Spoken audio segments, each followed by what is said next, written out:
de amor.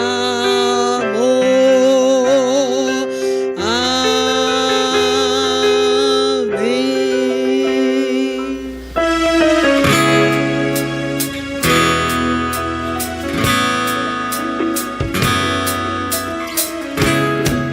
Nas tuas mãos você também pode louvar o nome de Deus.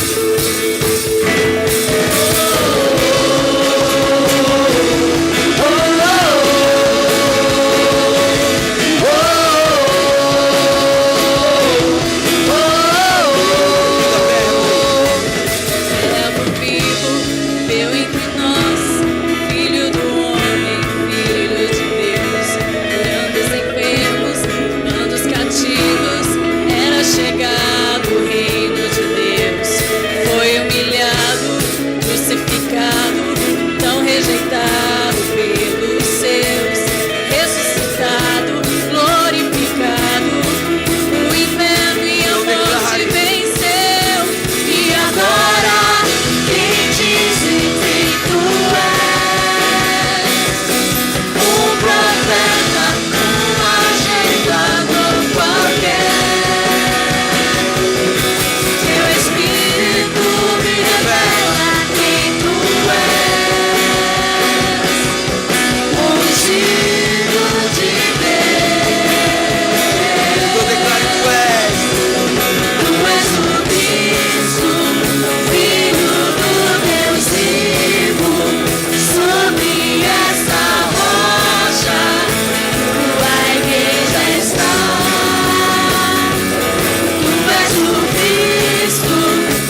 essa rocha chamada Jesus, a igreja dele tem sido edificada todos os dias. E eu gostaria de considerar este texto com vocês. 1 Coríntios, capítulo 7, a partir do verso 10. A revista atualizada tem como título dessa perícope, obviamente que o título não faz parte do texto inspirado, mas às vezes ajuda bastante. E eu peguei emprestado o mesmo título, que é a estabilidade da família. Aliás, nós buscamos por estabilidade financeira, estabilidade emocional. Mas de antemão, deixa eu dizer para você não criar uma expectativa falsa de que verdadeira estabilidade só em Cristo. E é isso que o texto nos apresenta. E aí, a partir do versículo 10, 1 Coríntios, capítulo 7, a partir do verso 10, nós encontramos o seguinte: ora, aos casados ordeno, não eu, mas o Senhor, que a mulher não se separe do marido. Se, porém, ela vier a separar-se, que não se case, ou que se reconcilie com seu marido. E que o marido não se aparte de sua mulher. Ao mais digo eu, não o Senhor, se algum irmão tem mulher incrédula e esta consente em morar com ele, não abandone. E a mulher que tem marido incrédulo e este consente em viver com ele, não deixe o marido. Porque o marido incrédulo é santificado no convívio da esposa, e a esposa incrédula é santificada no convívio do marido crente. De outra sorte, os nossos filhos seriam impuros, porém agora são santos. Mas, se o descrente quiser apartar-se, que se aparte. Em tais casos, não fica sujeito à servidão, nem o irmão, nem a irmã. Deus vos tem chamado à paz. Pois como sabes, ó mulher, se salvarás teu marido? Ou como sabes, ó marido, se salvarás tua mulher? Ande cada um segundo o coração, ande cada um segundo o Senhor lhe tem distribuído, cada um conforme Deus o tem chamado. É assim que ordeno em todas as igrejas. Foi alguém chamado estando circunciso? Não desfaça a circuncisão. Foi alguém chamado estando incircunciso? Não se faça circuncidar. A circuncisão em si não é nada. A circuncisão também nada é. Mas o que vale é guardar as ordenanças de Deus. Cada um permaneça na vocação em que foi chamado. Foste chamado sendo escravo? Não te preocupes com isso. Mas se ainda podes tornar-te livre, aproveita a oportunidade. Porque o que foi chamado no Senhor sendo escravo, é liberto no Senhor. Semelhantemente, o que foi chamado sendo livre, é escravo de Cristo. Por preço fostes comprados, não vos torneis escravos de homens. Irmãos, cada um permaneça diante de Deus, naquilo em que foi chamado. Só abrir um parênteses, eu sou pastor da Igreja Presbiteriana do Brasil em Poá. Estou com a minha esposa, Daniele, e os meus filhos, o Henrique, de 12, o Davi, de 7, e o Theo, de 2. Vocês acharam que era uma trilogia, né? Jubal, então Jabal, Gebal. Eu tive o juízo que meus pais não tiveram.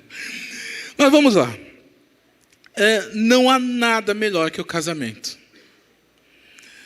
Mas não há nada mais difícil também cá entre nós, né? Eu tinha uma ovelha que dizia assim: antes de casar, abra bem os olhos, porque depois de casar, feche bem os dois. E aí, o apóstolo Paulo, no versículo 1, ele diz assim: quanto ao que me escreveste, por quê?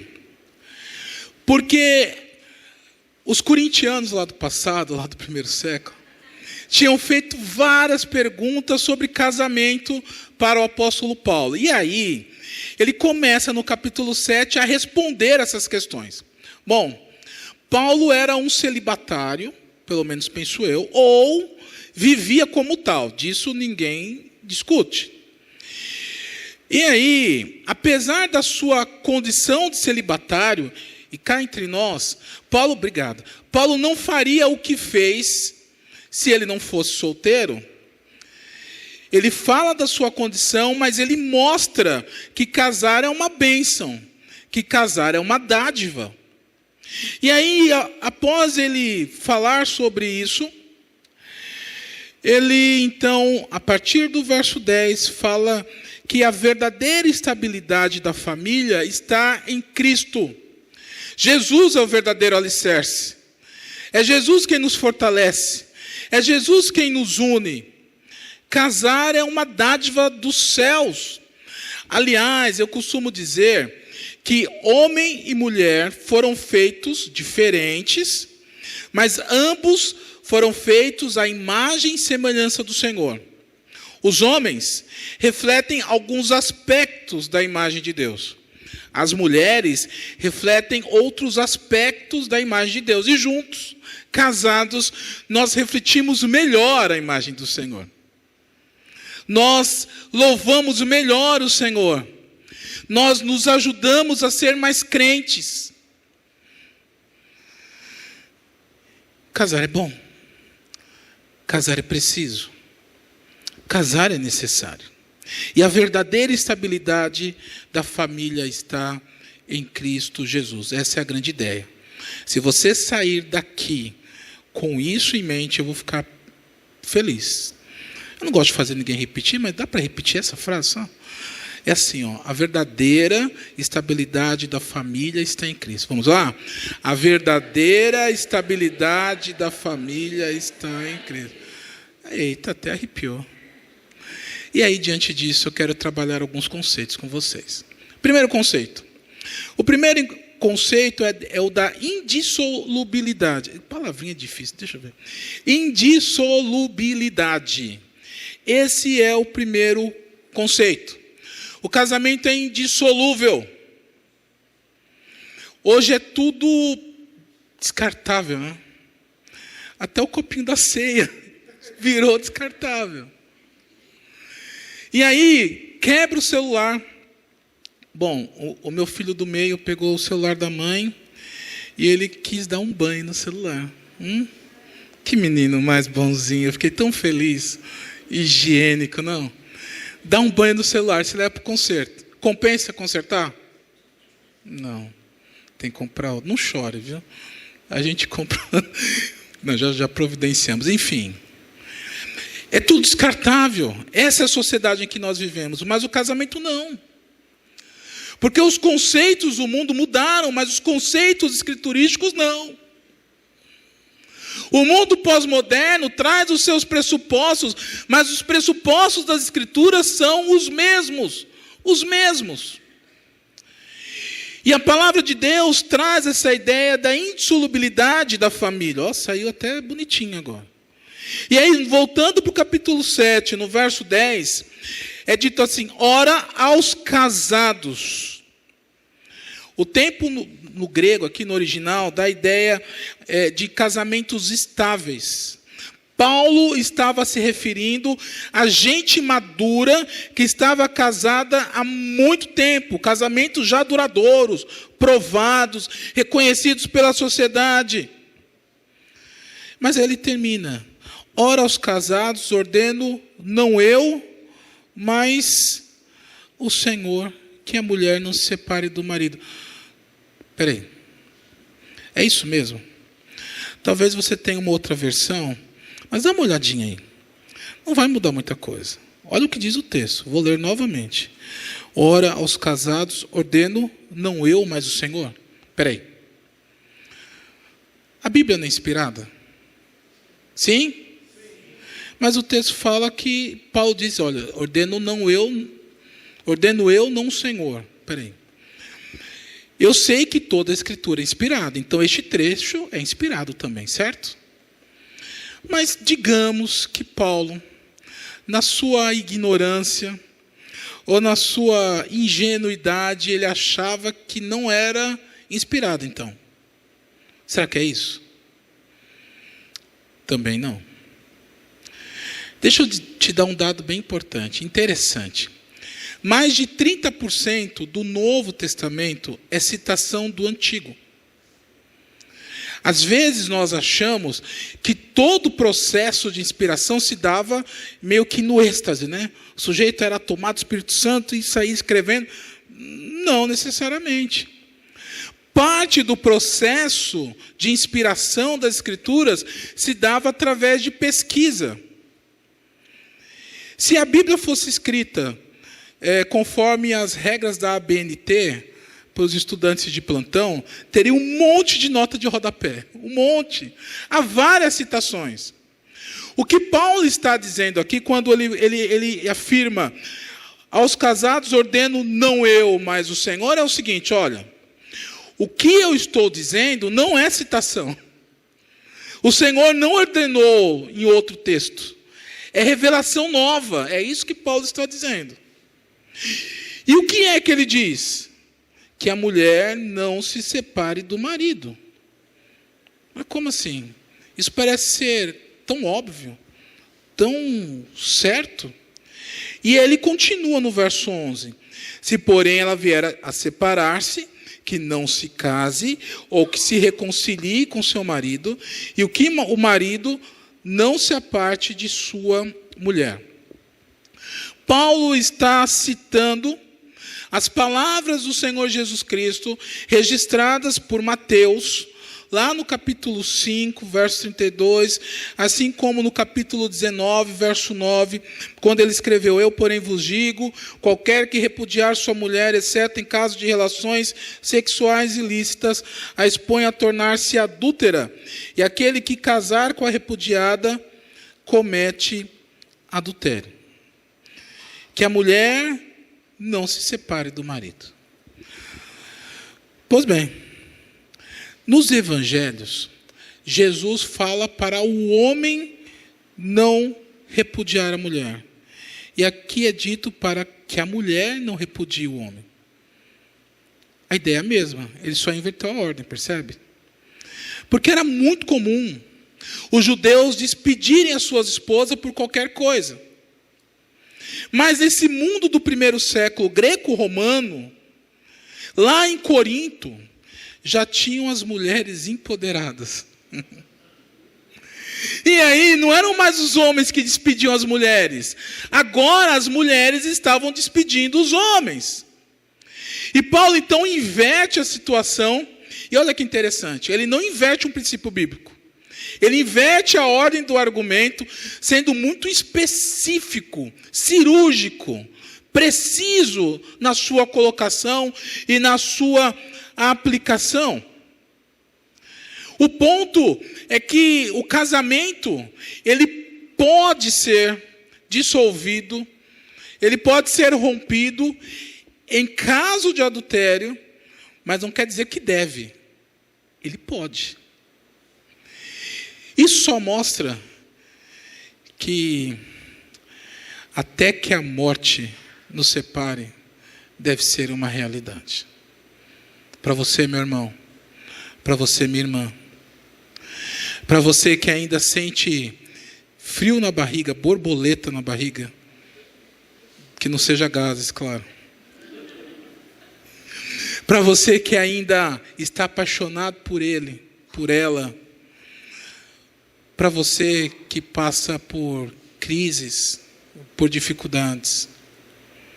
O propósito do Senhor para o casamento é de fato a sua indissolubilidade.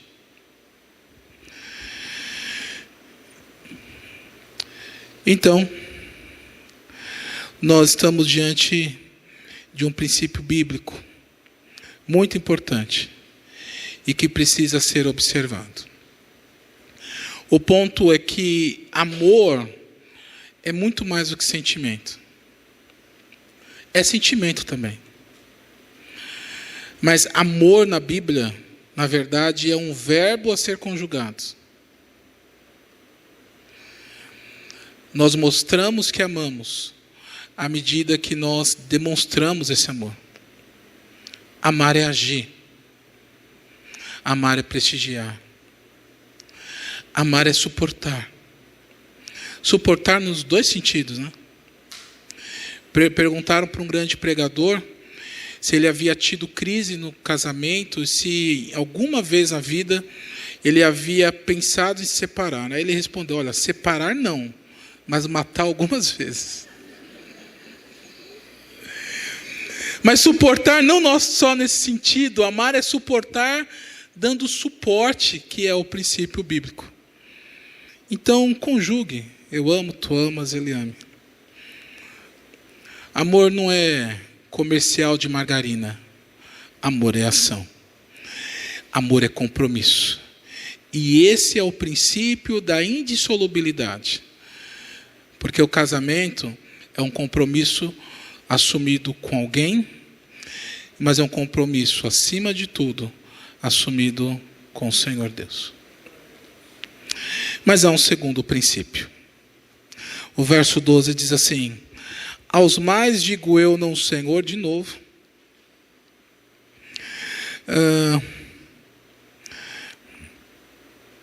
Eu inverti aqui, vocês viram o que eu fiz?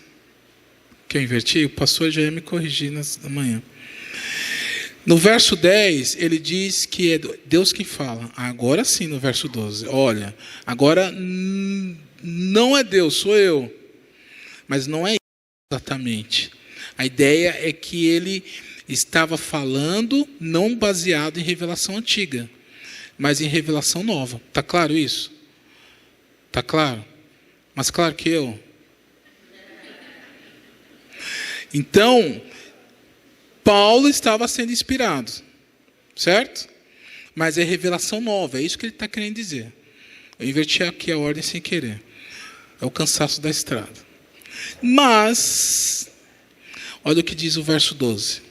Ao mais digo eu, não o Senhor, se algum irmão tem mulher incrédula e esta consente em morar com ele, não a abandone.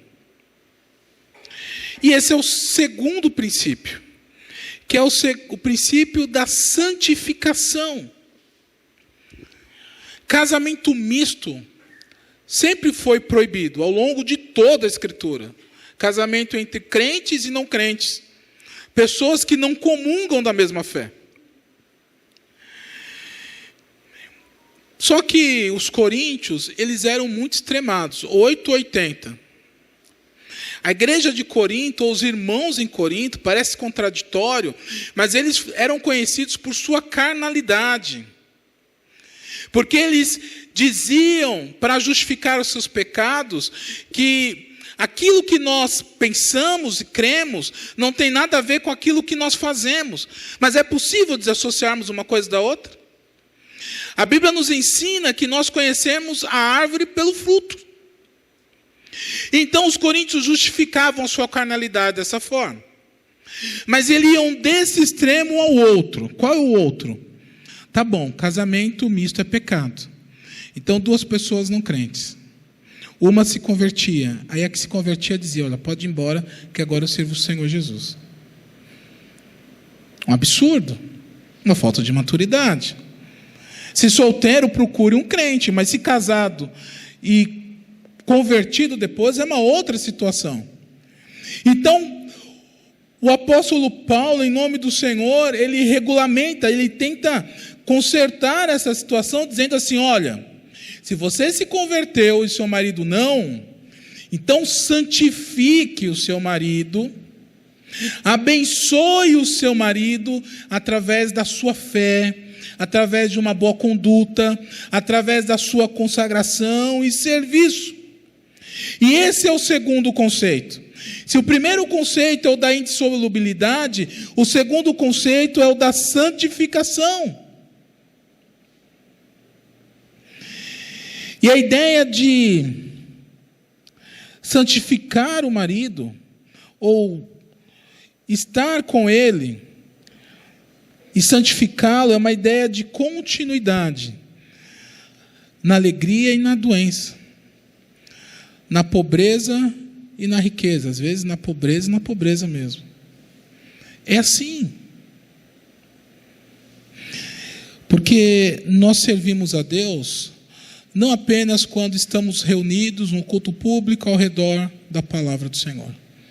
Nós servimos a Deus na igreja, mas nós servimos também a Deus em casa, em todos os lugares que nós vamos. Essa é uma historinha muito antiga, e cada um conta de um jeito, mas que alguém procurou o pastor e disse assim: pastor, posso trazer a cama de casal e colocar aqui na igreja? Ô, minha irmã, como assim? É porque aqui meu marido é um santo, né? Nós não servimos a Deus apenas aqui, mas nós devemos servir o Senhor em casa, no nosso relacionamento conjugal, do nosso casamento. E aí, o texto continua, verso 13. E a mulher que tem marido incrédulo, este consente em viver com ela, não deixe o marido, porque o marido incrédulo é santificado no convívio da esposa, e a esposa incrédula é santificada no convívio do marido. De outra sorte, os vossos filhos seriam impuros, porém agora são santos. E o texto então se refere aos filhos da aliança, a boa influência que nós exercemos sobre os nossos filhos. Ou não? O pastor estava explicando um pouco sobre o batismo, e que não importa a quantidade de água, e sim que haja água, e quem professe a fé e quem celebre o sacramento. Pela manhã eu pude realizar um batismo, mas um batismo infantil. Mas que bênção. Às vezes eu fico conversando com alguns colegas de outro lugar, né, de outras denominações, e eu falo assim: olha, quando você for apresentar uma criança, você me chama, me convida, só para eu te levar água, assim, eu tropeço em nome do Pai, do Filho e do Espírito Santo, está tudo certo. Justamente porque no batismo infantil, abrindo um parêntese, quem assume os compromissos não são a criança, mas sim os pais da criança. E a base disso é a aliança. Deus faz um pacto com o seu povo, e nós, de linha reformada, entendemos que o pacto é um só, de Gênesis e Apocalipse, um só. E se o pacto é um só, e as crianças sempre foram incluídas nesse pacto, e não há nenhuma revogação, não há nenhuma mudança nisso, as crianças devem continuar sendo incluídas no pacto. O que muda à luz das Escrituras não é o pacto, é o sinal dele. E sabe por quê? Nós escolhemos coisas sem significado para os nossos filhos. Um exemplo, lá em casa, os 3 nasceram corintianos. Porque se não for corintiano, eles não comem lá. Então, se eu escolho o time de futebol, será que eu não vou escolher coisas mais importantes para os meus filhos? O Davi, que tem um nome bonito, muito mais bonito que o meu, falou ontem: pai, quando eu crescer, eu quero mudar de nome. Aí eu: sério? Sério? Espero que não seja Jubal. Vejam, eu esperar o Davi crescer, ele ficar um anônimo até a idade adulta para ele escolher o nome dele? Claro que não. Agora vejam, nós somos responsáveis pela educação e pela santificação dos nossos filhos, em educá-los no caminho do Senhor. Porque lá em Êxodo 20, fala que o Senhor, Ele se aborrece daqueles que não servem até 3ª e 4ª geração, mas Ele faz misericórdia até 1000 gerações, daqueles que amam o Senhor e guardam os seus mandamentos. Então é necessário que nós contribuamos para que o nosso cônjuge, assim como os nossos filhos, para que eles sirvam a este Deus. O princípio da santificação, da consagração, precisa ser ressaltado e levantado na nossa família. É necessário que tenhamos casamentos indissolúveis, que tenham por rocha o Senhor Jesus Cristo. Mas é necessário também que nós nos preocupemos em nos ajudarmos a crescermos na graça e no conhecimento do Senhor. E aí o verso 16 diz: pois como sabes, ó mulher, se teu marido? Essa é uma pergunta que você não sabe, só Deus sabe. Ou como sabes, ó marido, se salvarás a tua mulher? Faça a tua parte, busque o Senhor, peça a Ele a sua bênção. Bom, estamos falando sobre a estabilidade da família. Falamos da indissolubilidade. Falamos também da santificação. Mas eu quero falar ainda de um terceiro e último conceito. O terceiro e último conceito nós vamos chamar de contentamento.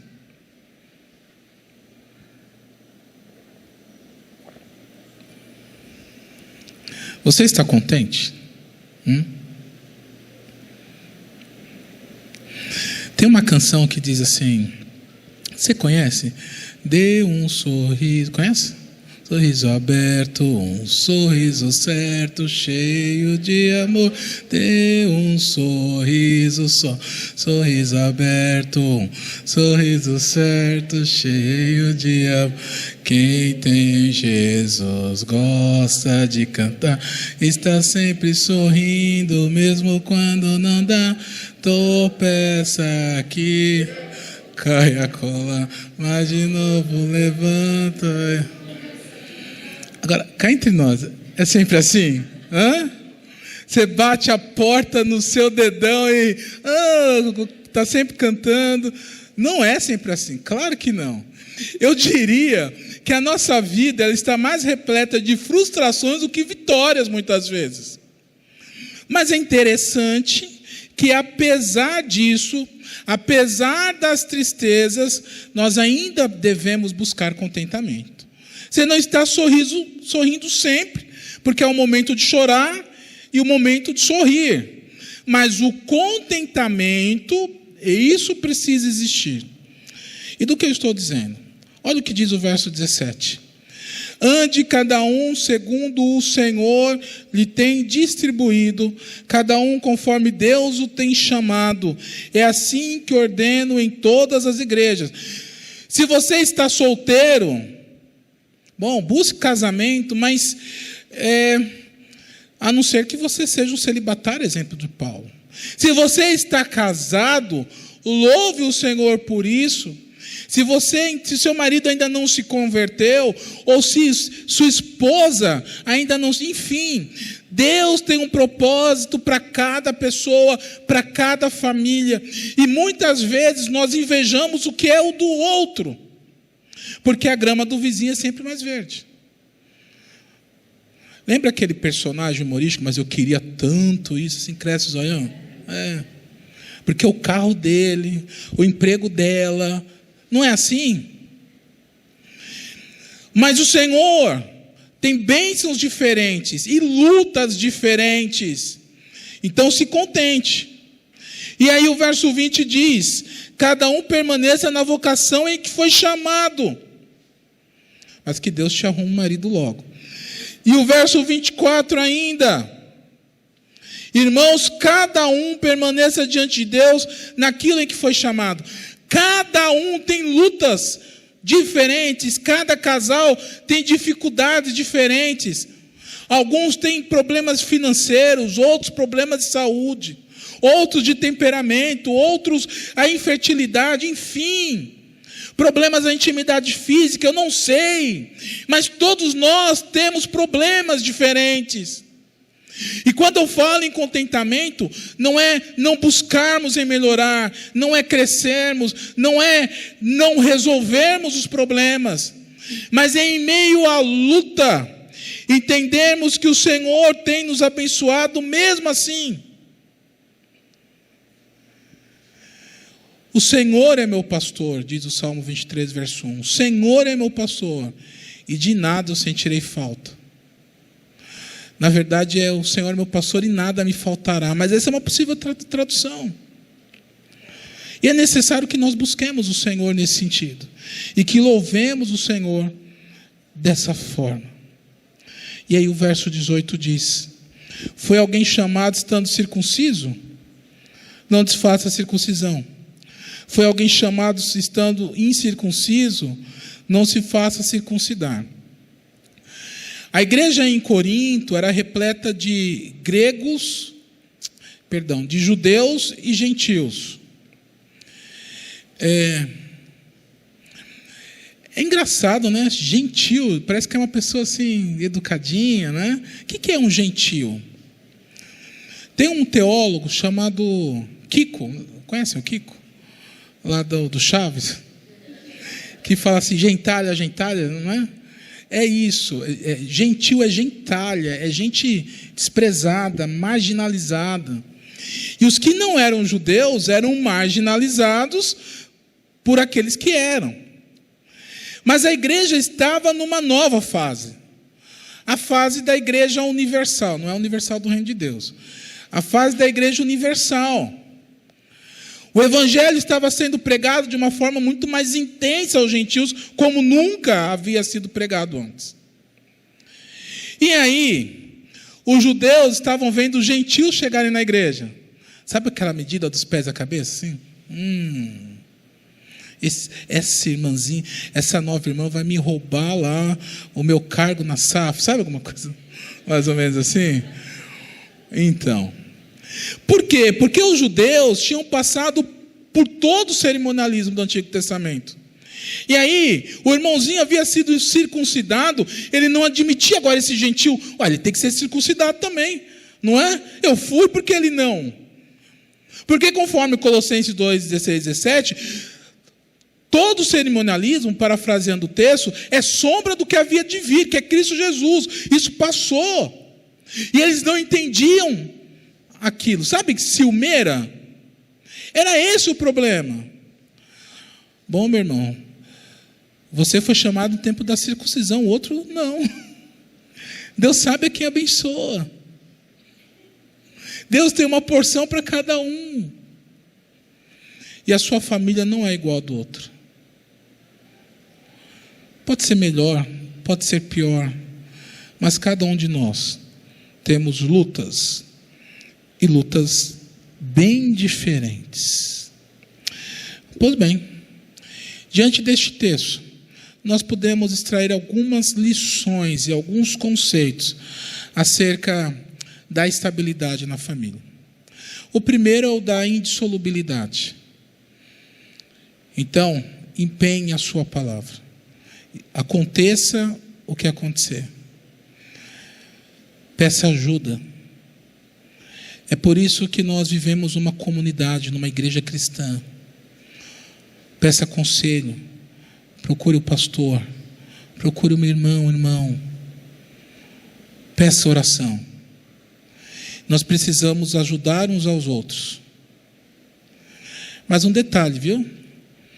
Pare de jogar tênis. Alguém jogou tênis? Eu nunca joguei. Não é tênis no fio. Né? Antigamente se empinava a pipa e jogava tênis no fio para tirar a pipa do fio. Mas tênis, eu nunca joguei, mas eu sei que quando joga-se tênis, você tenta alcançar o ponto fraco do outro. Não é? Ao invés de jogar tênis, que tal jogar frescobol? Povo praiano, né? Frescobol, vocês já jogaram, né? Que é exatamente o contrário. Você não busca o ponto fraco, você ajeita a bolinha. Tudo bem que o casamento é indissolúvel, mas até que a morte nos separe pode ser muito tempo, né? Então faça a sua parte e louve o Senhor. Mas ainda nós destacamos o conceito da santificação, de orar uns pelos outros, de ler a Bíblia, de termos conversas santas, de conversarmos sobre teologia. Sim, isso é importante, é necessário. Mas lembre-se que é necessário que haja contentamento. Embora busquemos a solução dos nossos problemas, mas o verdadeiro contentamento está em Cristo Jesus. Eu não estou te incentivando a ter uma vida frustrada, ao contrário. Eu estou tentando fazer com que você olhe para a cruz de Cristo. As coisas ficarão muito mais simples, muito mais leves. Santos pecadores que se amam, mas que amam o Senhor. E que precisam uns dos outros, um do outro, para que Deus seja servido. A minha oração é que este congresso seja uma bênção para cada um de vocês. Amém? Para cada família aqui. Para esta igreja.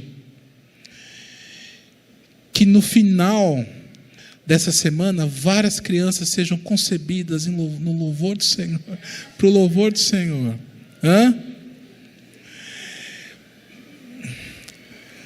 Mas que nós tenhamos expectativas corretas, servindo ao outro, amando ao outro, mas sobretudo, amando a Cristo Jesus, porque o casamento é uma ideia dele e ele sabe o que faz.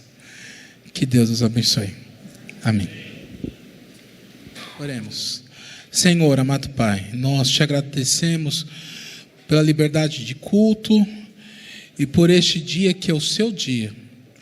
Nós te agradecemos, ó Deus, pelos louvores entoados, pela mediação do teu Filho, por tua mesa, pelos sacramentos aqui ministrados nesta noite e por tua palavra que fala ao nosso coração.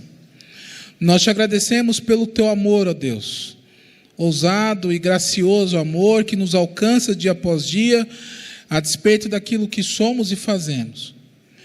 E agora, ó Deus, humildemente nós clamamos que o Senhor abençoe cada família aqui presente, cada pessoa, que nós confiemos verdadeiramente no Senhor, no seu poder, na sua graça e misericórdia, e que o Senhor, ó Deus, nos abençoe, tornando-nos cada dia mais parecidos com o Senhor. Portanto, ajuda-nos, ó Deus, a trilharmos essa carreira cristã. Ajuda-nos, ó Deus, a fazermos sempre a tua vontade. Abençoa, ó Deus, o pastor desta igreja. Abençoa, ó Deus, o conselho, a junta diaconal e cada um dos departamentos. E ajuda-nos, ó Deus, a crescermos na tua graça e no teu conhecimento a cada dia. Despeça-nos sob o teu paternal cuidado. Perdoa os nossos pecados. É em nome de Jesus que nós oramos e agradecemos.